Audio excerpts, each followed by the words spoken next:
Hello, and welcome to Yesterday, Today, and Forever, a virtual ministry of the Churches of Christ. It is our desire to present to the 21st century person the faith of the first century Christians. We seek unity through the acceptance of the faith that was once and for all delivered unto the saints.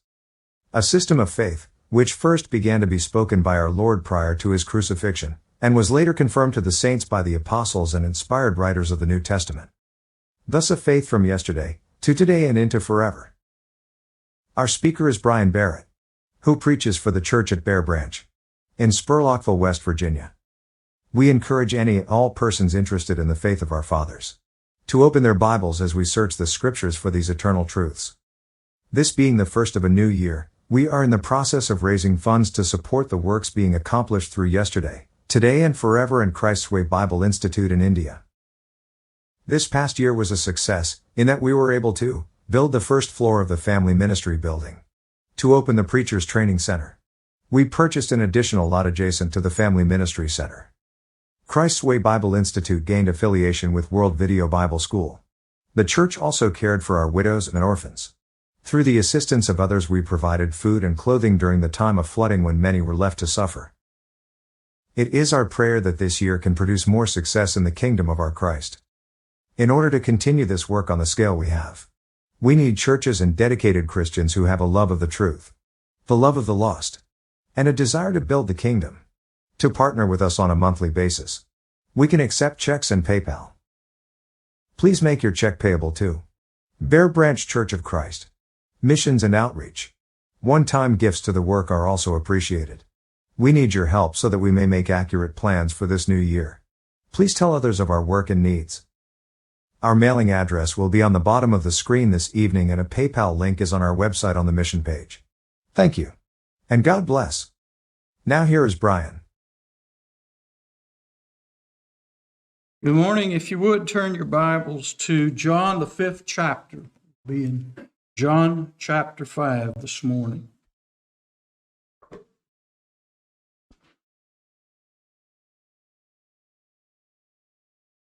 As we enter into John chapter 5, we should do so with an understanding that there is a gap of time, which is not probably just a day or two, but there is a gap of time here. Jesus had, at the end of the 4th chapter, if you recall, had been going back to Galilee and passed through Samaria. And so he ends up back in Galilee. And John does not record any of the events that were taking place there other than the healing of the nobleman's son that we discussed last Sunday morning. And so that took place, it would seem, on his return. But we don't have in John's account, some of the other gospel writers fill in some of the blanks, but we need to understand there is a gap here. And so it says in verse 1, after this, there was a feast of the Jews, and Jesus went up to Jerusalem. And so he had went back to Galilee, and there his ministry was working around the Sea of Galilee and in many of those cities and areas that we see.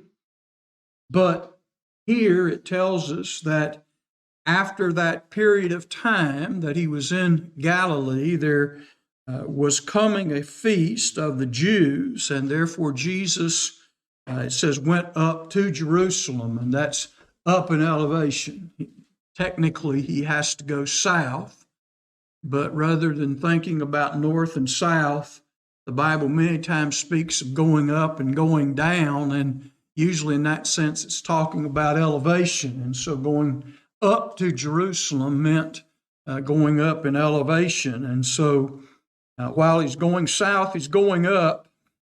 And as we look at this, it's a little bit like confusing. When we're at home, we talk about going up Mud River, but technically up Mud River is south, And so that's the same kind of idea that we have here. There has been some discussion as to what particular feast this was. Various writers, commentators have their opinion as to what this feast was. However, for whatever reason, John chooses not to specify. There were three, as we keep mentioning, that were required to attend. There was the Feast of Passover, there was the Feast of Pentecost, and there was the Feast of Tabernacles. These three, the adult males of Israel, were required to present themselves at the temple and to bring offerings to the priests there at the temple. And so we don't have an idea specifically, but it says, now there is at Jerusalem by the sheep market a pool, which is called in the Hebrew tongue Bethesda, having 5 porches. In these lay a great multitude of impotent folk, of blind, halt, withered, waiting for the moving of the water. For an angel went down at a certain season unto the pool and troubled the water. Whosoever then first, after the troubling of the water, stepped in, was made whole of whatsoever disease that he had. Now, John speaks concerning this, and he doesn't tell us when the feast was, and he doesn't tell us about when the troubling of the waters was. It keeps our curiosity, at least in this day, piqued. Now, to those who perhaps were reading this and were perhaps Jewish, would have known what season it was by this description about the troubling of the waters, the stirring of the waters. And it's one of those, yes. For the troubling of the waters. I would say that the waters, that was part of something that God was doing during one of the feasts. But as we say, we don't know which one it was. We weren't there and we weren't Jewish, and so we don't know which feast, the troubling of the waters. But it appears that during this feast, the troubling of the waters took place, and Jesus goes there, so it would seem it's one of the 3 main feasts. The fact that Jesus went, if it was just a feast or just some assembly, he was under and would not felt any direct obligation to have to go.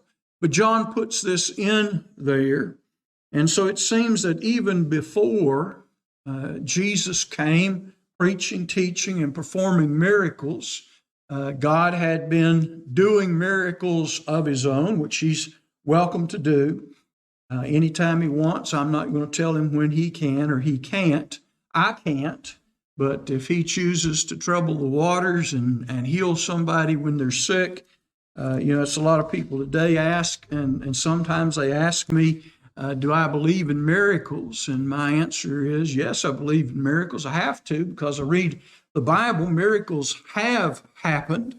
And if God chooses to perform a miracle today in healing someone or answering a prayer, it's not up to me to decide whether or not he can do that. He can do whatever he wants to do. But now, if you're asking me if I believe that I have the ability to lay my hands on someone and in some miraculous way heal them, no, I do not, because I'm not an apostle. I've never met an apostle. I've never had an apostle's hands laid on me. They've not prayed over me. And therefore, I don't meet the qualifications of one who can work with the Holy Spirit in that capacity.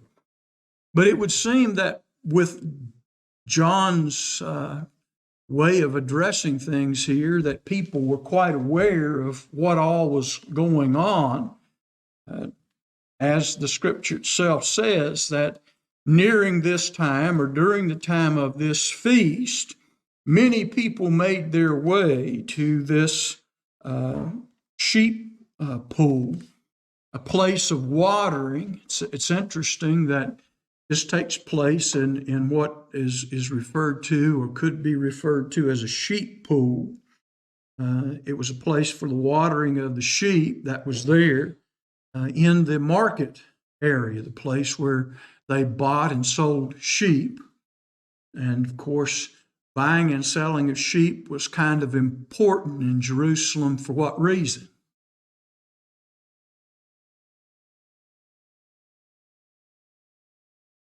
Again, it was because of the sacrifices. The sacrifices that were offered during these feasts and celebrations were usually of a lamb, sheep, lamb. And so if this was around the time of Passover, then a lot of people would be buying sheep, especially for the Passover and for the Passover feast, in observance of that. But we don't, again, as I said, have a specific time frame, but it would seem that John expects whoever at the time of its writing was reading this to have at least had some understanding of that, even though he does have to define certain things. He talks about this pool. He talks about that it was there. And he says in the Hebrew tongue it was called Bethesda. Gee, I wonder where they got the name for Bethesda Medical Center from. And so there was a place, that pool, it was called Bethesda, and it had 5 porches around the area there of where the fountain or the pool was. And so, as had come to be, there lay a great multitude of sick people, invalids, those who suffered. And we have a list here. Some were blind, some, it says halt, which were crippled. Some were withered. The word withered there means dried. So I would assume just a lot of that may very well be of like the results of strokes or whatever, where an arm withers and you're not able to use it, a limb, whatever. And they were waiting for this particular troubling or stirring and moving. Here it says the moving of the water, verse 3, and then it talks about the angel troubling or disturbing the water. And so the interesting thing is that as I suppose perhaps a gift of God to those who came to the feast and were there in Jerusalem, whoever was the first person into the water was healed. Now, you might ask the question, well, why didn't he heal all the people that were there? Why did he just do that for one? And my answer is pretty clear. I don't know. It again is his choice. Why he chose to do this. There's always going to be more sick and more crippled. But the people were familiar with miracles, as I said, even before Jesus came performing miracles himself and his apostles. People were used to miraculous things taking place, and so many people would come there at the feast, and they would bring their family. I think it's in France, Lourdes there in France. People go there and they want to drink the water and be anointed with the water from Lourdes, and it's believed by some have healing properties. And there are many people that go there seeking healing. And so I can understand before Jesus came preaching, teaching, and performing miracles, that this was the place of hope. It was a place that yearly people would bring their loved ones who were sick. It was a place of hope. Now, specifically here, as Jesus addresses a man, we will see that, there probably were family members who brought their loved ones, and so they eagerly waited for the stirring of the water, and so they were taking their loved ones or helping their loved ones into the water at that time. But we'll see that this man had no one, and so Jesus addresses that as we go on.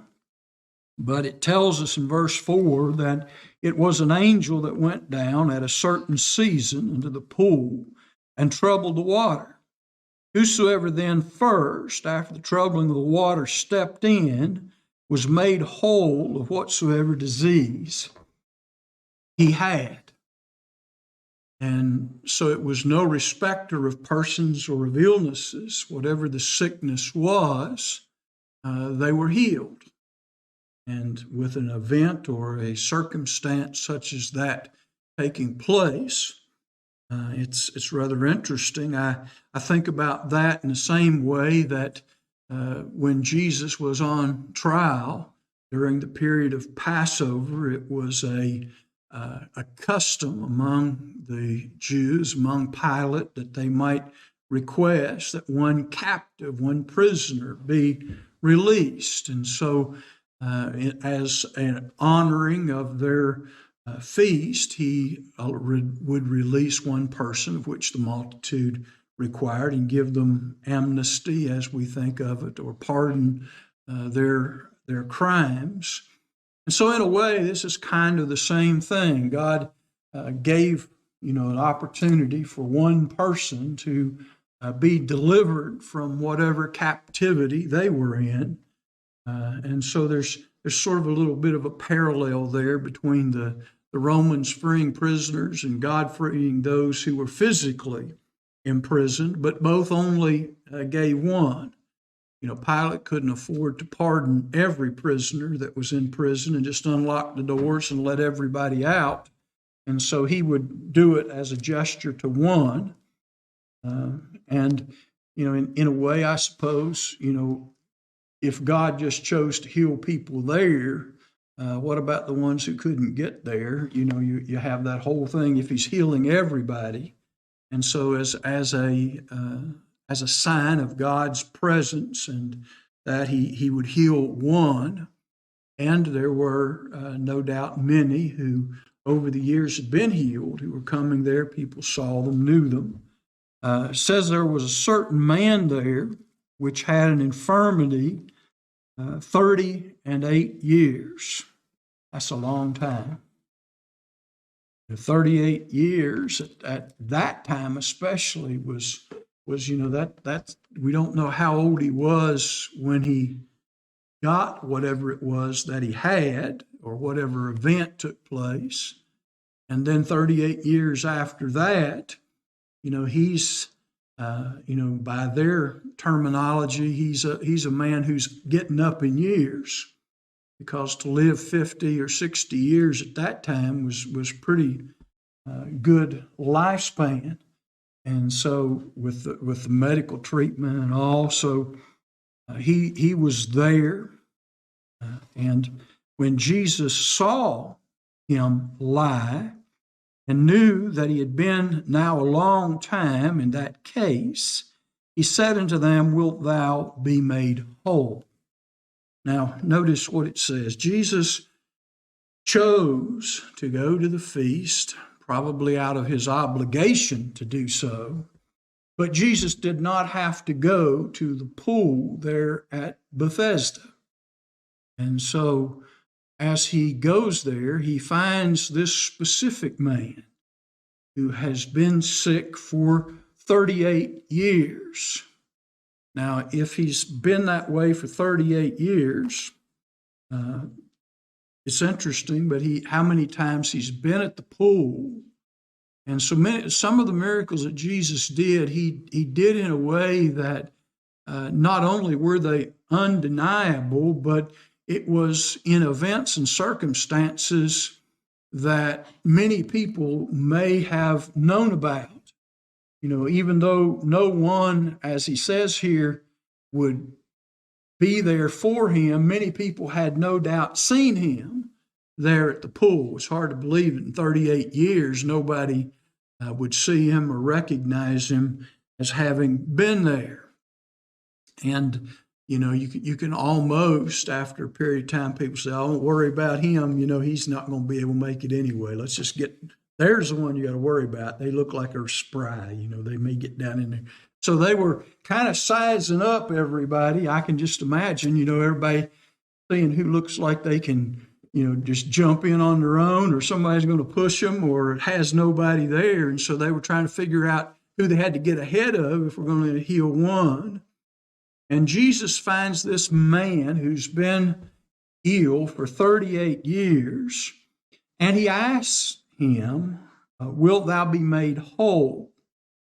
And the impotent man answered him, "Sir, I have no man when the water is troubled to put me into the pool. But while I am coming, another steppeth down before me." That's a very troubling kind of thing. It's of struggling and trying to get there and be there. And he never gave up. He keeps trying, but his infirmity, whatever specifically it was, there was always somebody when he was there. There was always somebody that was stronger, faster, whatever. And so as he was trying and struggling to get into the pool, someone always stepped over him. And so isn't that the way humanity is? When you're down on your luck and you're struggling, instead of people lifting you up and helping you, they just step over top of you and step ahead of you and leave you behind. And so in a way, this is very symbolic of humanity in general. Very few people will take the time. You would think in 38 years, whether he was there for 38 or however many he's been there, you would think somebody would have taken some kind of mercy upon him and said, I've seen this guy here every year for the last 10 years. What you say we pitch in and see if we can't help him? But he has no one. He has no one to help him, no one to lift him into the pool. And while he's struggling to get up and over and into the pool, somebody steps across and into the pool. And so, he's left for another year to wait, because the angel only troubles the water once a year, and it's only the first person. And so Jesus asks him, would he be made whole? And he talks about the fact that, as we've said, Jesus said unto him, "Rise, take up thy bed, and walk." Now, we don't know if it's a bed roll. We don't know. My guess would be in this particular case, it's probably more like a bed roll, or it could have been like a stretcher. But if you had people who would carry you there, then they should be able to put you in the water. And he said he had no one. So I don't see him dragging two poles and stretcher and all that on his own. So my guess would be that when it speaks of his bed here, that we're talking more about a mat or something that he would lay on there while he was waiting for the water to be troubled. And so he is a man he's a man of hope, but at the same time, he feels hopeless. Even when Jesus asks him if he would be made whole, even though he's there, and even though he has some hope somehow, that it's every year it ends up being a disappointment because no one helps him. And so rather than Jesus picking him up and putting him in the water, Jesus just says, "Rise, take up thy bed, and walk." And immediately the man was made whole, and took up his bed and walked. And on the same day was the Sabbath. Here is one of, and I always want to point this out because so many people get confused with miracles. If you're going to have a miracle, it has to be a miracle. You know, Jesus, we have a man here who's been crippled for 38 years. He suffered from something that he cannot, in a good way, help himself and move and get around. For 38 years, he's been in this particular condition. And I always point this out because I want people to think about it. If you hadn't moved your legs or your arms, or if you hadn't been able to walk for 38 years, if whatever the problem was just fixed, if it's a nerve problem, if it's a damaged disc, if all Jesus did was repair the disc or the nerve or whatever it was, if it was a stroke, if he somehow, fixed the brain, how's his muscles going to be? You going to be able to get up and walk? No. See, lots of people try to put it in some kind of medical thing. Well, he probably had this, he probably had that, and they try to look for a medical solution. If there was a medical solution, I'm sure this man in 38 years would have went looking for it. This is a miracle.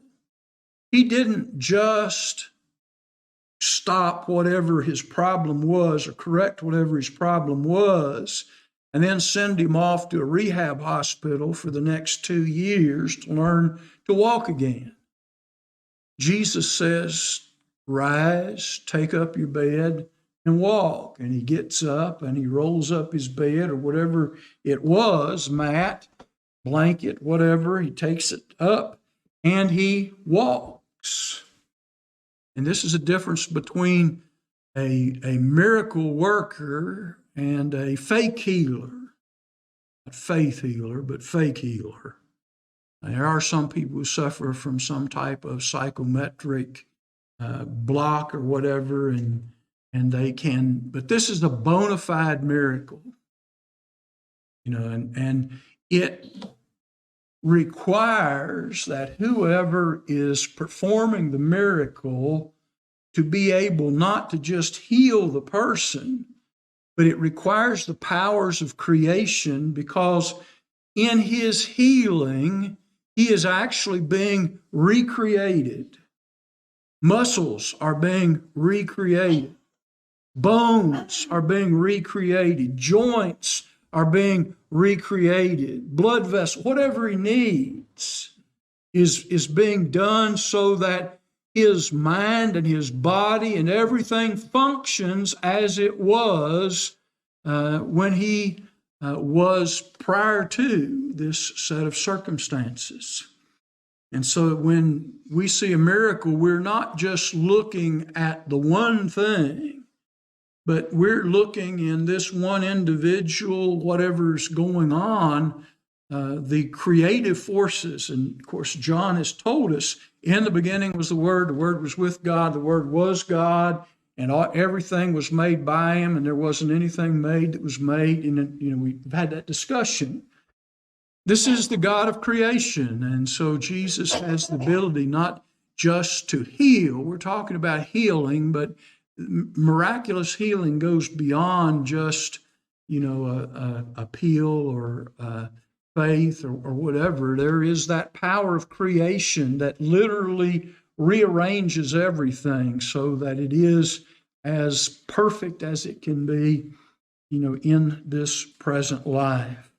And to see this man get up and to begin to walk would have been an amazing thing. For you could imagine that there would be a lot of people standing around waiting for the stirring of the pool.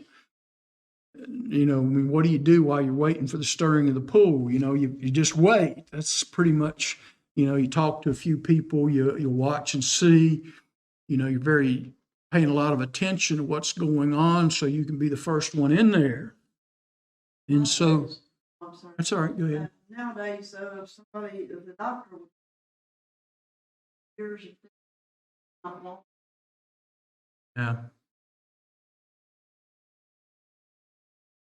I mean, even people that are in an accident and, their nerves or whatever are bruised, and they go through a process of taking the pressure off and fixing whatever it is, even if they're not truly and completely paralyzed, they still have to go through a rehab. And so it's true. And so this is an amazing thing. And John doesn't say what the feast was, and he doesn't say when all this took place, but he speaks about this particular event. And the event is perhaps more important at this time than what feast it was or what specific day on the calendar. But, and there's always it seems to be a but, and John puts it in here that the day in which Jesus performed this miracle was on the Sabbath. And so we have this guy who has been laying there on this mat or bed, whatever you want to think of it as. We have him rolling up his bed, taking up his bed, walking, going. And this happens to be the Sabbath. And the Jews therefore said unto him that was cured, It is the Sabbath day. It is not lawful for thee to carry thy bed. The Jewish leaders, especially the Pharisees, had a big long list of what they considered to be necessary things and what they considered to be unnecessary, that thus if you did it become work. If an animal fell in the well, you want to fish it out, that was necessary. But if you wanted to just roll up a mat and carry it tucked under your arms on the Sabbath day, that was part of the unnecessary things that you shouldn't be doing, the excess things that were not required. And so it falls under the category of work. And of course, on the Sabbath day, they would abstain from work. And so here, when it refers to the Jews, we need to understand that he is not talking about just the average Joe or Joseph on the street. He's talking about the Jewish leaders. Some of the Jewish leaders, the Pharisees, whoever it was, these leaders saw him walking and, bingo, they zoom right in on him just like that. You're breaking the Sabbath law. You shouldn't be carrying your bed. And you wonder why Jesus was upset with these people. Nobody would help him in the water, but there was plenty of religious, good, morally religious people who were ready to condemn him after he was healed because he was carrying his bed. And so if you want an example of what Jesus said, in not lifting hardly a finger, we look in Matthew 23, Jesus said, do as they say, but don't do as they do, for they say and do not. And so here's a perfect example. They weren't out there at the pool seeing who they could assist into the water. At least that doesn't seem to be what was going on. But they most certainly saw him walking with his bedroll or the mat or whatever. And the first thing they do is jump him because he's working on the Sabbath day. And so they're telling him it's not lawful for you to be doing that. You're breaking the law of Moses. And he answered them, He that made me whole, the same said to me, Take up thy bed and walk.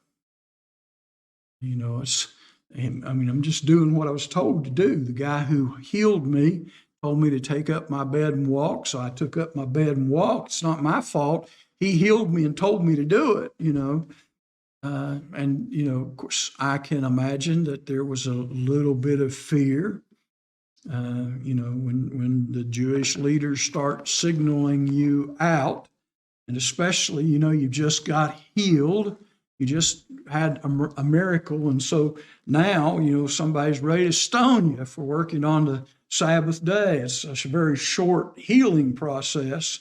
He's healed just to get stoned. And that's kind of, there's a bit of fear there that, working on the Sabbath is going to incur someone's wrath. And so he says that, the one who healed me told me to do that. And they ask him, what man is that which said unto thee, take up thy bed and walk? If that's the case, if someone, told you to do that, then, we want to talk to them. And he that was healed wist not or knew not who it was, for Jesus had conveyed himself away, a multitude being in that place. So Jesus didn't stay there to heal a bunch of other people or do a lot of things. He showed up for this one man who'd been there for 38 years, and he performs that miracle, and he tells him to pick up his bed, take up his bed, and walk. And that's exactly what he does. And as he takes up his bed and walks, Jesus leaves also. And so we're back to that same thing again. Jesus could have performed many miracles. There were many desperate people, I'm sure, that was there. Why didn't he heal the rest of them?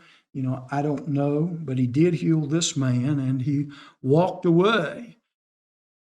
Probably would have been, thronged and mobbed if he had stayed around very long, because as much as they were desperate to get in the pool, they would have been desperate to get to Jesus for the healing.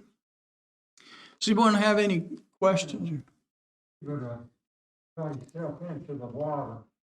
Guess he would have had to take up for the rest of the time. Yeah, that's another thing. If he managed to get in the water after someone else was healed, he had to get back out, and that would have been another problem also in 38 years or however many he was there at the pool. Getting in's a problem, but getting out's, once you're soaking wet and everything else, and the pool, I'm sure it was a little slick and slimy and everything else, so it'd be hard to get back out of there. Why not make this the day that you and your family seek out the Church of Christ in your community? We encourage you to attend one of our worship times or Bible studies. God's grace, truth, and salvation is truly worth finding and knowing. May God bless and keep you as we walk together in His truth.